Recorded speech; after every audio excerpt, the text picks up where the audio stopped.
Good morning everyone, this is Pooja here. आज का जो हमारा टॉपिक है वो है ग्रे डाइवोर्स। आज आप सुन रहे होंगे कि ये ग्रे डाइवोर्स आपके लिए भी नया सब वर्ड होगा ना, तो आपको भी नहीं समझ में आ रहा होगा कि ये क्या है। तो चलिए आपको समझाते हैं होता क्या है। एक्चुअल इंडिया में इसकी क्या पोजीशन है।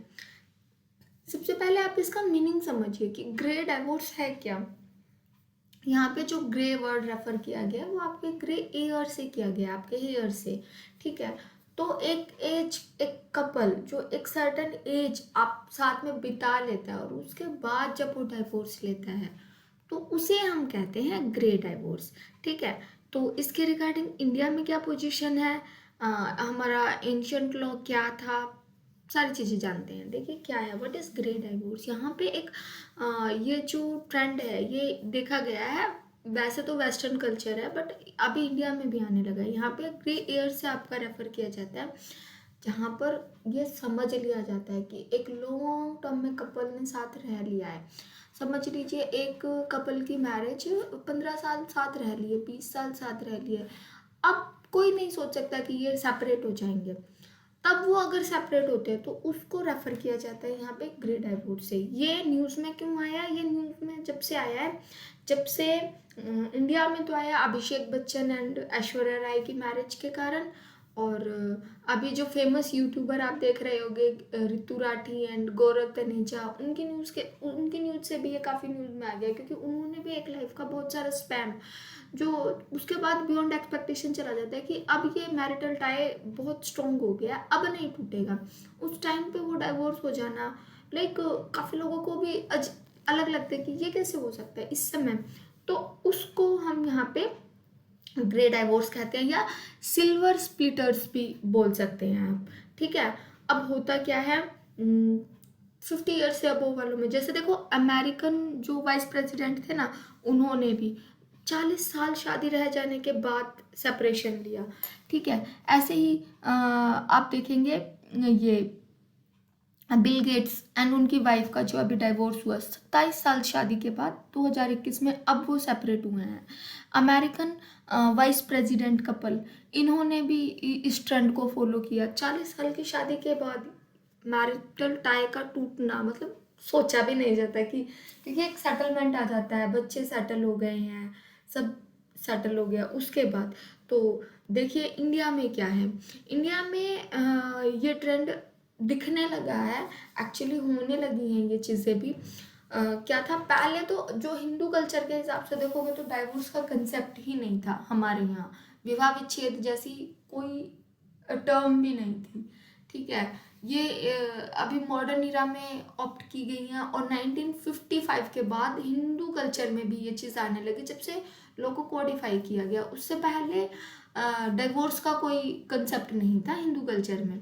हाँ, डिफरेंट डिफरेंट रिलीजन का अपना अपना चलता है, वो चीज़ अलग है। ठीक है, अच्छा अब इसके रीजंस क्या हैं। देखिए दो कपल के साथ रहने के कारण हम नहीं, मतलब पहले के लोग तो बच्चों के कारण साथ हो सकते थे कि एक बार फैमिली ढंग से सेटल हो जाए उसके बाद अपने बारे में देख लेंगे। तो जो मेजर कारण इसको माना जाता है, ट्रेंड को, वो ये माना जाता है कि वुमेन अभी फाइनेंशियली स्ट्रांग होने लगी है। पहले क्या होता था, वो डिपेंड रहती थी मेल्स पर, तो इसकी वजह से सेपरेशन हो नहीं पाता था। अभी क्या है, दोनों अच्छा कमाते हैं, दोनों अच्छे तरीके से रह सकते हैं, सेपरेट लाइफ सस्टेन कर जाएंगे। तो अपनी ऑब्लिगेशन फुलफिल कर लेने के बाद उनको लगता है कि अब साथ रहना ज़रूरी नहीं है और लाइफ का कुछ टाइम रह गया है, इसको इंजॉय किया जाए, तो वो अलग हो सकते हैं। वुमेन्स का वर्किंग कल्चर, फाइनेंशियल स्टेबिलिटी या स्पाउस की इकोनॉमिक सिक्योरिटी, ये बहुत रोल में प्ले करती है। अगर अच्छी वेल टू डू फैमिली है, दोनों को लगता है कि हम अपना निभा लेंगे, अलग अलग हैप्पीनेस ढूंढेंगे, तो पर्सनल हैप्पीनेस को वो फुलफिलमेंट करने के लिए मैरिज को एक तरफ कर देते हैं और ख़त्म करते हैं। और मॉडर्न ईरा है, डिफरेंट डिफरेंट ओपिनियंस हैं। अगर कपल्स को लगता है साथ रह के कुछ नहीं मिल रहा है तो हाँ, वो विद सेपरेट होना उनको ठीक लगता है, वो होती हैं। ठीक है, इंडिया में क्या पोजीशन है, क्या एक सेपरेट लॉ है, क्या अलग से कानून है? नहीं, इंडिया में आज भी देखिए वही जो लीगल एस्पेक्ट्स है वही है। इंडिया में ये पहले नहीं देखा जा रहा था, क्योंकि जो हमारे मदर की एज है या पहले वाली जनरेशन है, वहाँ पे तो डाइवोर्स का कंसेप्ट ही नहीं था।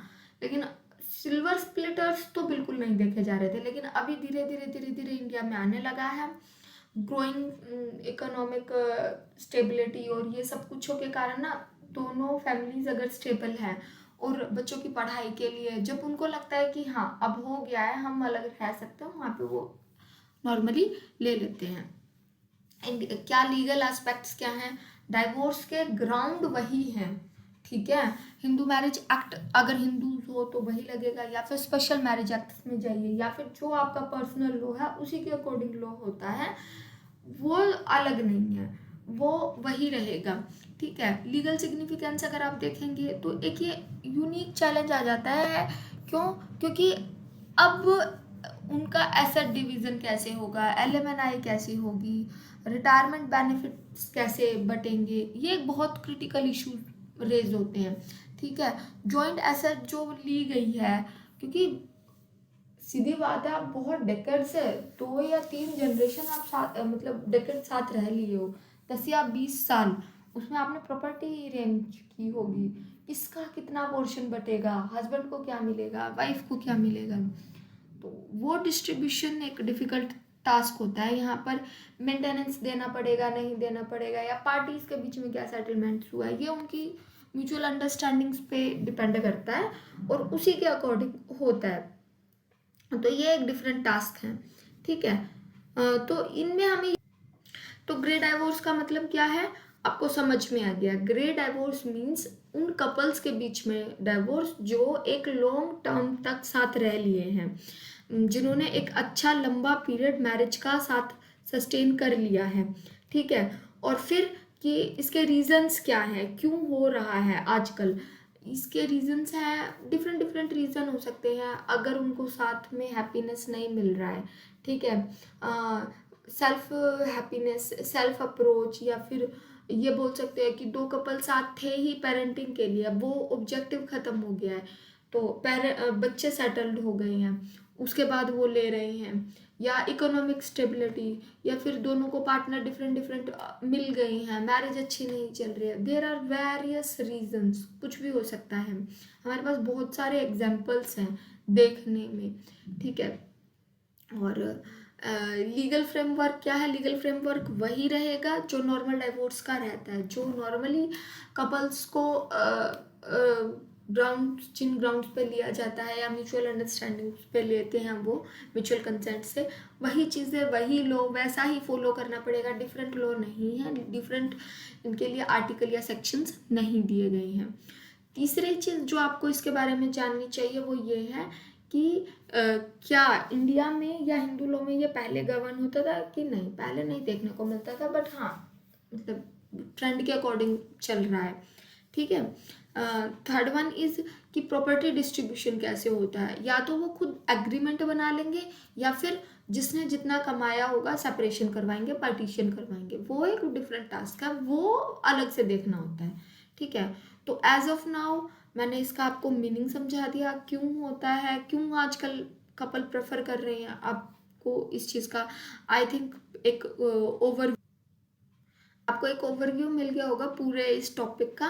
इससे रिलेटेड अगर कोई भी आगे अपडेट आती है या इसको आगे लीगलाइज किया जाता है या स्पेशल इनके ऊपर राइट बनाए जाते हैं, क्योंकि एक सीनियर सिटीजन हो जाने के बाद ना चीज़ों को मैनेज करना भी बहुत मुश्किल हो जाता है। रिटायरमेंट बेनिफिट कैसे बटेंगे, ठीक है।